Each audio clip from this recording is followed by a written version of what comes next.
কেউ যদি তোমার সাথে কথা না বলে থাকতে পারে, তবে তার সাথে কথা বলার জন্য পাগলামিগুলো ছেড়ে দাও। কারণ তোমার আকুলতার কারণ সে কখনোই বুঝবে না। কেউ যদি তোমাকে কষ্ট দিয়ে স্থির থাকতে পারে, তবে তাকে নিয়ে অস্থির হওয়াটা বন্ধ করো।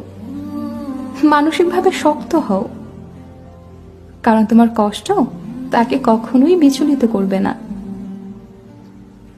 কেউ যদি তোমার মূল্য না বুঝে, তবে তার কাছে বারবার নিজের গুরুত্ব চাওয়া থেকে বিরত থাকো,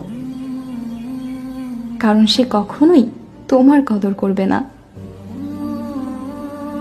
কেউ যদি তোমাকে ছাড়াই একা পথ চলতে পারে, তবে তার পথ থেকে সরে দাঁড়াও, কারণ তুমি কখনোই তার জীবনের সফর সঙ্গী হবে না।